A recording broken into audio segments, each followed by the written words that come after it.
The first thing Xavier Sloan noticed when he stepped onto the Alien University's aquatic training platform was the smell. Not salt water or chlorine like Earth pools, but something faintly metallic and citrusy, like a wet battery dipped in orange peel.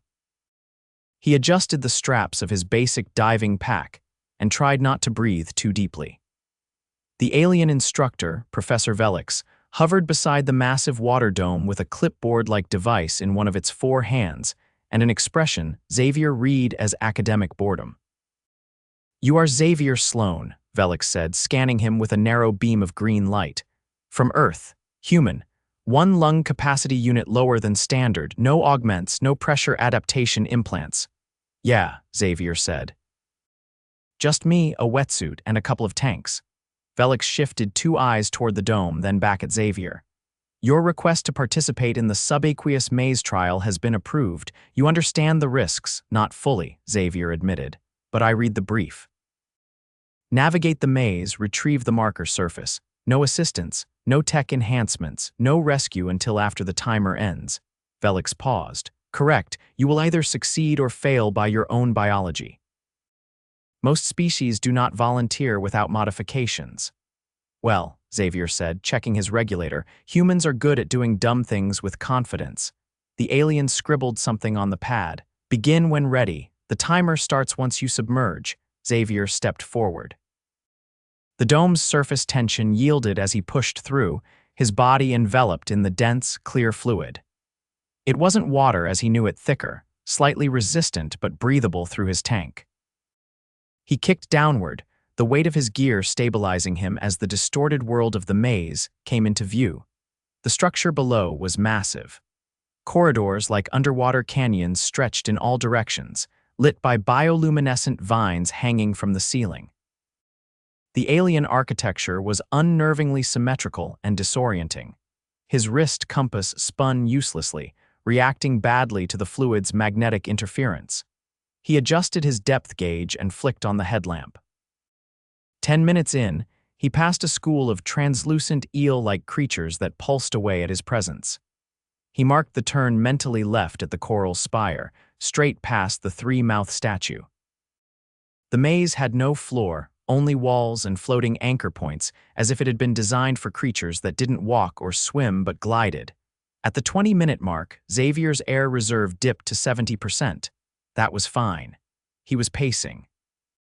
But what wasn't fine was the sudden sharp pain in his left calf. He spun quickly and saw a needle-thin dart embedded in his leg, trailing a filament back into a hole in the wall. He yanked it out, cursing, and pushed forward. His leg throbbed but still moved. Another corridor, another turn. He spotted a group of glowing discs arranged in a triangle, probably a marker. He reached for it, but it dissolved as his fingers brushed it. Fake. A distraction. He sighed and moved on. By now, the pain in his leg had spread. He checked small swelling, probably venom. He hesitated. Turn back or continue. He gritted his teeth and swam deeper. 35 minutes in, his oxygen was below 50%. The tunnels became narrower, the lights dimmer. He found a series of vents pushing out slow, warm currents and followed them. One opened into a chamber with pulsing blue light. There, a real marker nestled inside a shell-like structure. He swam toward it, but the current shifted, pushing him off course. He fought to stay on target, arms burning with effort, but managed to reach the shell. As he touched it, the current ceased abruptly. The shell opened like a flower, revealing a metallic cube with alien engravings. He grabbed it and turned. That's when the maze shifted. The corridor behind him kinked sideways. The walls flexed, realigning. He cursed. The path he'd taken was gone. He kicked upward, trying to retrace steps, but each junction was different now. He checked his air 30%. "Okay," he muttered. "No panic, just a shifting death maze. It's fine." He floated in place, thinking back on Earth he'd done cave dives. One in particular in Baja had a narrow vertical chimney that looped back to the entrance if you squeezed through just right.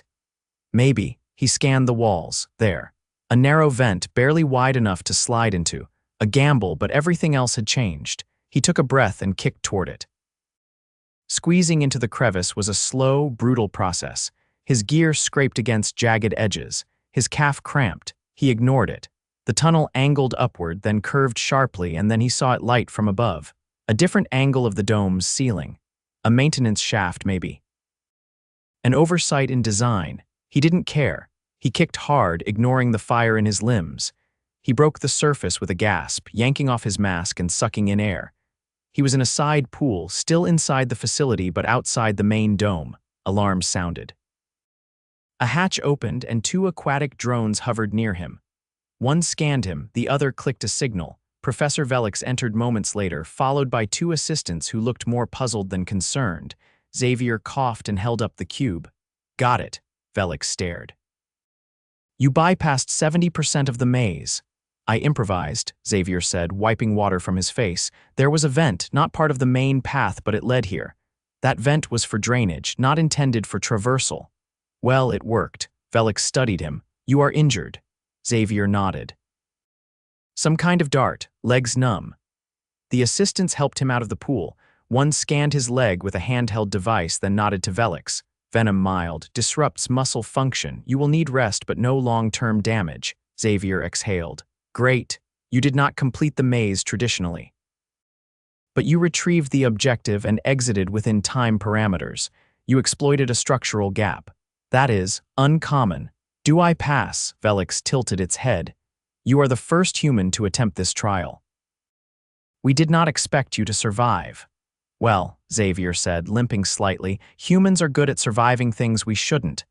There will be a review, but your result is acceptable. As he sat on the edge of the pool, catching his breath, one of the assistants approached with a silver-wrapped energy pack. Xavier took it and peeled it open. Grape, he muttered, tasting it. Always grape. Velix observed him for a long moment. You would not prefer a more suitable training environment. I liked the challenge. You crawled through a waste vent. Better than drowning. Velix tapped its pad. You are unlike other species. Xavier grinned. We get that a lot. He leaned back against the tile, letting the warmth of the facility dry his suit. His leg still ached, but he'd done it. No gadgets, no shortcuts, well, not the kind they meant. Just grit and a bit of reckless thinking. Professor Velix stood silently for a moment longer, then turned and walked away. Xavier closed his eyes and let the pain settle in. The adrenaline was fading and the real ache was taking its place. He'd need crutches for a few days, maybe a brace. But he was alive, and he'd beaten the maze. With a shortcut no one saw coming, Xavier's leg was propped on a gel-cushioned rest that emitted a faint lavender glow. The medbay ceiling above him was a slow swirl of indigo and pale green, like someone had tried to simulate a tranquil ocean but got distracted halfway through. He blinked once, twice, and then focused on the alien looming beside him, its translucent membranes fluttering in what he hoped was a non-hostile way. You are experiencing discomfort, the alien asked, adjusting the thin diagnostic band around Xavier's thigh. I'd call it a solid 7 out of 10, Xavier said, wincing as the band tightened. Feels like someone inflated a balloon in my calf and then set it on fire. That is within tolerance. The neurotoxin causes localized inflammation and partial muscular shutdown.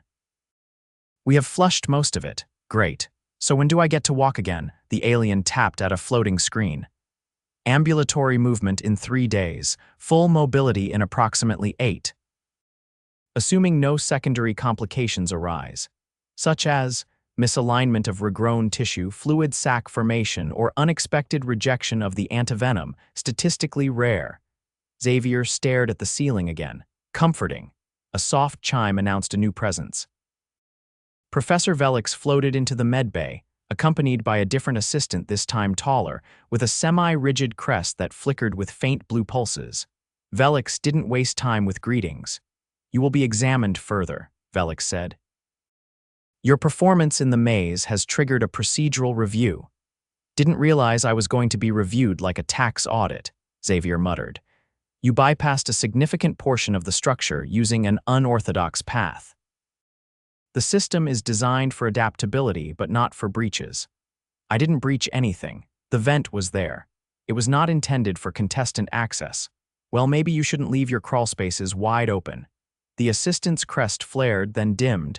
Velix waved a tendril dismissively. The committee has requested a behavioral assessment. We must better understand your decision-making process under duress. I thought this was a physical test. It is both. You are the first non-modified participant to complete the course. Your improvisation was not anticipated. Xavier shifted on the padded surface. You want to understand why I didn't drown. We want to understand why you chose to proceed despite increasing biological failure. You mean the venom? Yes, the data indicated significant pain and motor disruption. Most species would have abandoned the objective. I figured I could still kick with one good leg. That is not a standard heuristic.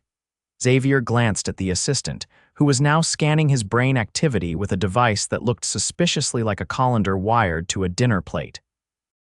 I don't operate on standard heuristics, Xavier said. I just didn't want to quit. That sentiment lacks measurable parameters. Yeah, welcome to humanity. Velix made a low, vibrating sound. The assistant stopped scanning. We have compiled your vitals, Velix said. Your respiration fluctuated during the final 8 minutes.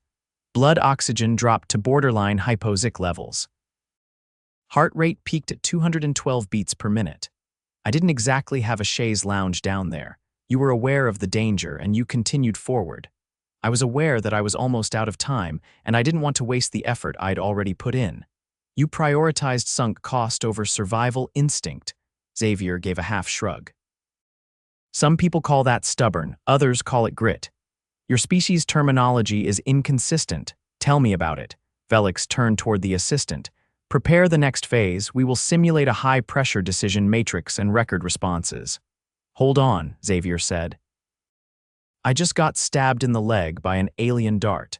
Can I at least get a meal first, preferably something not compressed into a hexagonal cube? There is an acclimation tray in the adjacent chamber. It includes Earth-compatible nutrients. Xavier swung his legs off the table and hissed as his left calf protested. He grabbed the offered support frame and limped into the next room, a hexagonal pod painted in muted tones, with a table in the middle and a tray of food that looked remarkably like vacuum-sealed airline meals repackaged by a colorblind gourmet. He peeled one open. Mashed starches, some kind of synthetic protein slab, and a gelatinous side scoop that jiggled ominously. This better not be an intelligence test, he muttered, poking it with a fork. Velix entered behind him. Your nutritional intake will be monitored. Of course it will. The alien sat, or rather, hovered across from him. The assistant remained outside the chamber, visible through the transparent wall. What exactly is this next phase? You will be presented with a sequence of decision trees under simulated threat. We will observe your pattern recognition, moral calibration, and emotional regulation. So, a psych test, a real-time stress adaptation trial, same thing. Xavier chewed his way through the protein slab. It had the texture of wet cardboard and the taste of slightly overcooked lentils. He pushed the gelatin aside. You think my reaction was unusual? He asked. It was statistically divergent, but not wrong. There is no wrong in the maze, only outcomes. Then why the review? Because your outcome challenges the underlying assumptions. Xavier leaned back. Let me guess, you expected humans to either refuse the trial or fail early. Yes. And what does it mean that I didn't? Velix paused. It means our models need adjustment. After the meal, they escorted him, still limping slightly, to a spherical chamber filled with curved screens and ambient light that adjusted as he walked. A single chair in the center faced a projection ring. He sat, and the restraint bands clicked into place around his arms and legs. Comfortable, he muttered. The lights dimmed. Scenarios began to unfold, first simple ones, a corridor with 2 exits, one marked safe, one unknown. Then it escalated. A submerged chamber with collapsing walls, a crewmate in need of rescue, a path blocked by unstable terrain. Xavier responded without hesitation, often choosing the riskier path if it meant progress or saving someone else. After the 6th scenario, the projection froze. You repeatedly select options with high failure probability. Velix's voice came over the intercom. Yeah, but I also keep succeeding. You prioritize others over your own survival, sometimes. Why? Because what's the point of surviving if you leave everyone else behind? That logic does not apply universally. Many species choose differently. We're not most species. The chamber lights shifted again. This time, the scenario was personal. Xavier, alone in a spacecraft, systems failing, oxygen leaking. Another ship nearby damaged with a single occupant alive, only enough power to reach one destination. He didn't hesitate. He rerouted to the other ship and began rescue protocols. The simulation ended, the restraints released. Velix entered the room again slowly. You consistently sacrifice efficiency for ethical outcomes. Yeah, well, that's how we're wired. Your biology is inefficient. Your methods are unpredictable, yet you survive. Sounds like evolution's messy masterpiece. Velix considered this. There will be further observation, but your conduct suggests a paradigm incompatible with our current evaluation system. So change the system. That would be extensive. Then start with a footnote. Humans break the mold, proceed with caution. Velix made no reply. It simply turned and exited. Xavier remained seated for a moment, flexing his still stiff leg. The pain was sharpening again, but manageable. He hadn't eaten well, hadn't slept more than a few hours, and had just been grilled by an alien academic committee, but he'd made it through. Somewhere deep in the facility, someone was already reprogramming the maze, reinforcing the vents, updating the protocol. But they couldn't rewrite what he'd done. He got up slowly and limped toward the corridor. A new assistant passed him in the hall shorter, with spiraling ridges along its arms. It gave him a long, unreadable look. "They're going to redesign the test," Xavier said. The assistant said nothing, just tapped its pad. "Good," he added. "I was starting to think I'd made things too easy." He turned the corner and kept walking. By the time Xavier was cleared to walk without assistance, the limp had faded into a dull stiffness that flared only when he turned too quickly. The bruising along his calf had gone from angry purple to a blotchy yellow-green, and the swelling had subsided enough that he could squeeze back into his standard issue boots. He still wasn't allowed to submerge again, but apparently he'd impressed the review board enough to warrant a post-trial debrief in one of the university's observation wings, which Velix assured him was less evaluative, more interpretive. He had no idea what that meant until he arrived. The chamber resembled a lecture hall, though instead of seats, there were pods arranged in a spiraling pattern, each occupied by a different alien species. Most hovered. A few slithered. One sat coiled in a fluid-filled orb with a data filament plugged directly into its neck. At the center was a dais with a low platform and 3 transparent panels suspended in the air, each displaying parts of the maze he'd swum through from various angles, some he hadn't even seen during the trial. Velix met him at the edge of the platform. "You will be asked questions," Velix said. "Answer plainly. Do not embellish. Precision is valued." "No problem," Xavier said. "I'm not much for embellishment. That is inaccurate based on your previous responses." Xavier stepped onto the platform and looked around. The pods pulsed faintly, some murmuring in frequencies he couldn't hear. A few aliens observed him with what looked like reserved curiosity. One, a tusked creature in a glass exosuit, tapped a claw against its panel when he made eye contact. Velix floated to a position just behind the central console and turned toward him. "Trial subject Xavier Sloan," Velix began. "You have been summoned for post-event interpretation. The following queries are not punitive." Xavier crossed his arms. "Sounds friendly enough." A panel flickered, showing a top-down view of the maze. Sections were highlighted in amber. "You entered the unauthorized shaft at minute 38. What prompted this decision over continued navigation?" "I got turned around after the maze shifted. The familiar paths were gone. The vent was the only place that didn't change." "Did you consider structural instability?" "Sure." "I also considered drowning. One seemed more immediate." "Did you test the shaft before committing?" "Tapped the edge with my regulator first. It held." "Figured if it collapsed, it'd do so fast enough that I wouldn't waste oxygen guessing." The tusked alien let out a vibration that sounded like a garbage disposal chewing on rocks. Velix tapped something on the console. "During ascent, your heart rate increased substantially despite muscular fatigue. Explain." "I knew I was close. I didn't want to miss the window. That kind of pressure kicks some adrenaline loose." Your oxygen levels were subcritical. I'd trained for low saturation dives back home. I knew how much buffer I had. Risk of hypoxia was non-trivial. Yeah, but I wasn't hallucinating or blacking out, just breathing a little faster. It wasn't my first tight squeeze. The panel shifted again, now showing infrared body scans as he moved through the maze. Red bands marked stress points across his shoulders and leg. Your calf injury occurred at minute 26. You continued navigating for over 20 minutes post-envenomation. Why did you not abort? I figured if I was going to get out, I'd need to keep moving before the swelling got worse. Resting wouldn't help. Did you feel impaired? Yeah, but I adjusted my kicks, pulled more with my arms, changed angles to reduce strain. The pod with the coiled alien lit up with a soft blue pulse. Your species commonly adapts to physiological failure mid-task. Xavier looked in its direction.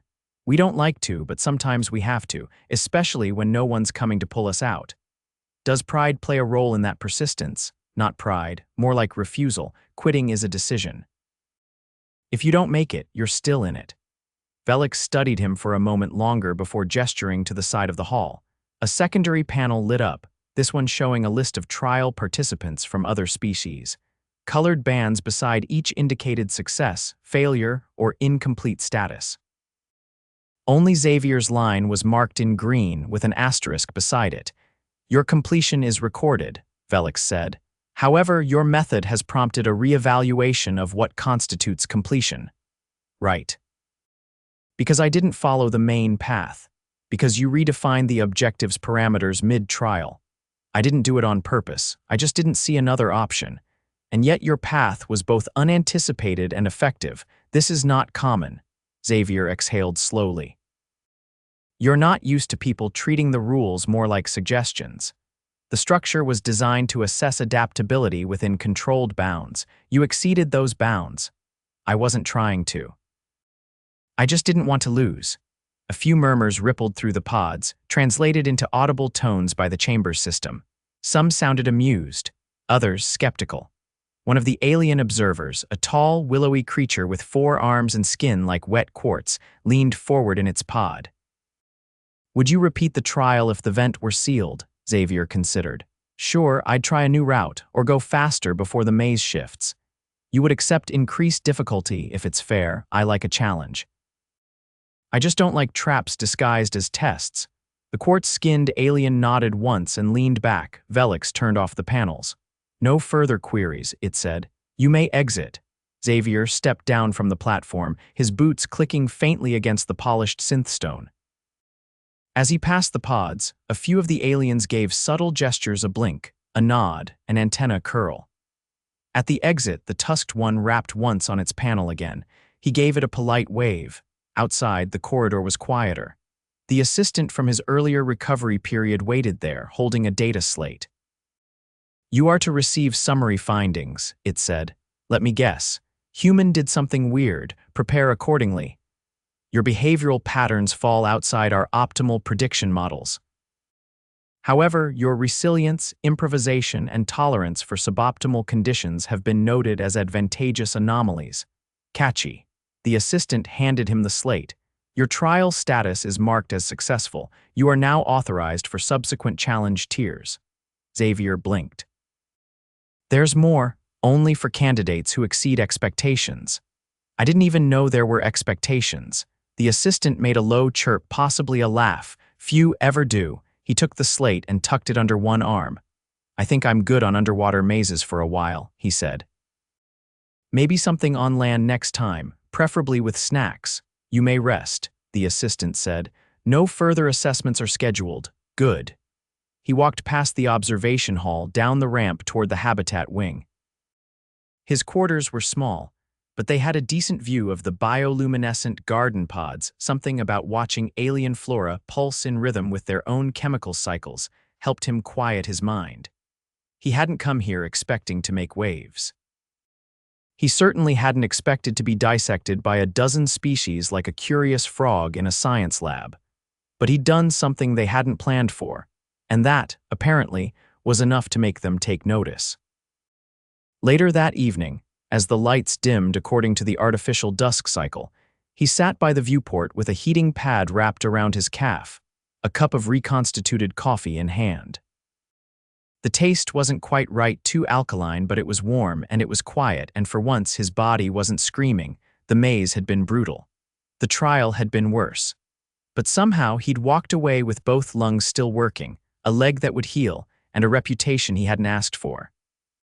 Not bad for someone who just followed the only open vent.